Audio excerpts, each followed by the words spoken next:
Баршаңызға қайырлы күн. Менің каналыма қош келдіңіздер. Сіздермен бірге Эльмира Мажитқызы. Бүгін каналымда сіздерге жылқының сирағынан дірілдекті, яғни халадесті қалай дайындағанымды көрсететін боламын. Ол үшін осы видеоны соңына дейін қарап шығыңыз.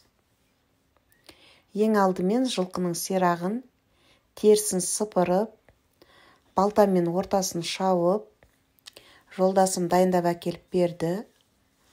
Дайын сирақтарды жуып, әбден тазалап, қазанға саламыз.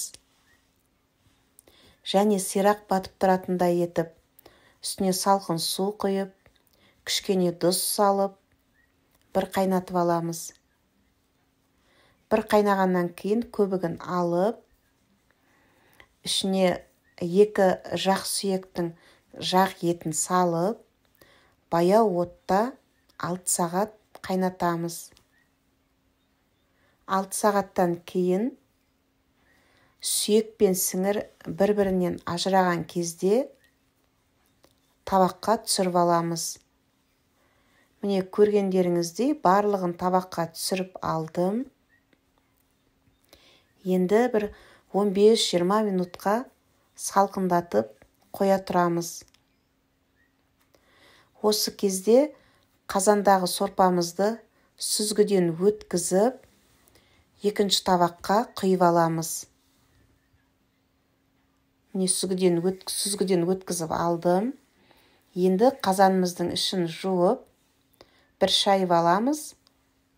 Сосын сүзгіден өткізілген сорпаны, міне мөп-мөлдір сорпамызды қазанға құямыз. Қазанға құйып болғаннан кейін астын баяу отта жағып қоямыз. Осы кезде міне табақтағы сирақтар салқындады. Енді сирақтан сіңірлерді ажыратып, асықпай барлығын ажыратып, доскаға жинаймын.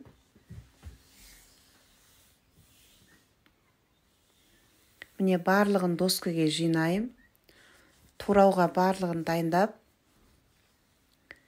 салып қоямын.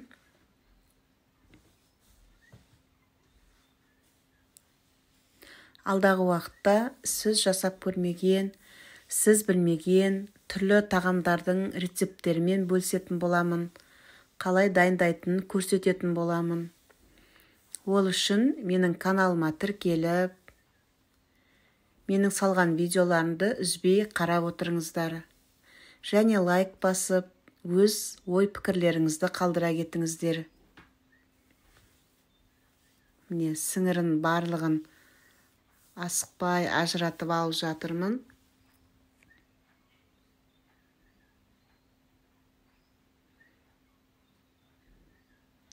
Сіңір өте жұмсақ болып қайнағандықтан қолға жабысып сөйтіп жатыр. Міне барлығын сүйектерден ажыратып алып,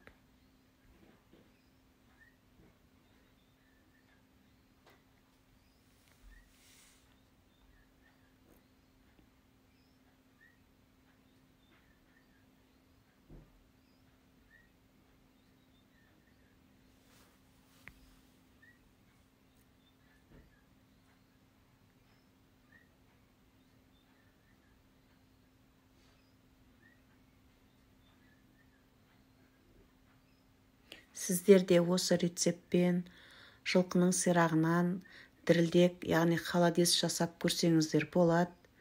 Өте дәмді, керемет болып шығады. Міне барлық сүйектен ажыратып алдым. Енді сіңірлерді ұсақтап, барлығын өте майдалап турап, табақтың бір шетіне салып, барлығын ұсақтап турадым. Енді етімізді тураймыз. Етіміз де өте жұмсақ болып піскендіктен тез туралып жатыр.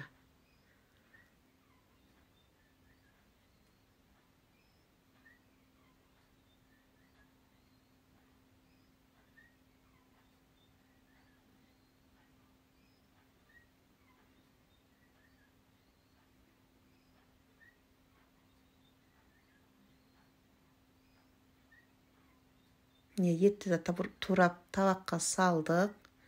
Екінші етімізді тураймыз. Көргендеріңіздей өте жұмсақ болып піскен.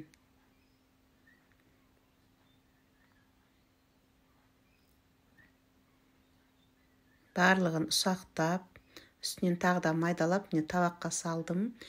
Енді баяу қайнап тұрған қазандағы сорпаға тураған сіңірді, етті жайлап салып жатырмын.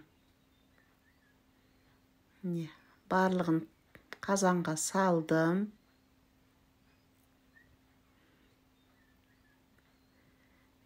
Салып болғаннан кейін араластырып сорпамызды.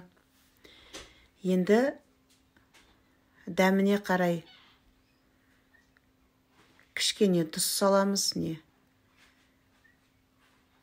Кішкене тұз салып, араластырып, одан кейін кішкене ұнтақ қара бұрыштан саламыз.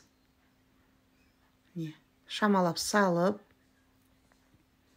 тағы да араластырып, және чесноктың тек бір ғана кішкенесін салып, және үккіштен жарты маркопты үккіштен өткізіп салып, кішкене ғана чеснок, және үстіне кішкене жусай салып, араластырып, бір қайнатып аламыз. Бір шамалы қайнағаннан кейін сөндіріп тастап, бір суығанша қоя тұрамыз.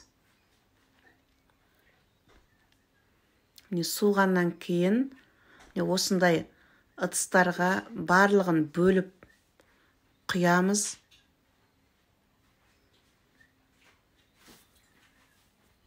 Барлығын бөліп құйып жатырым.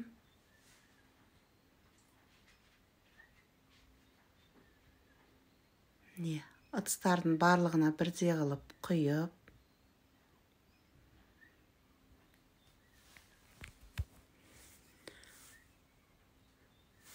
Ыдыстарға құйып болғаннан кейін бөлме температурасында бір жарты сағаттай, бір сағаттай қойып, холодильникке салып аламыз.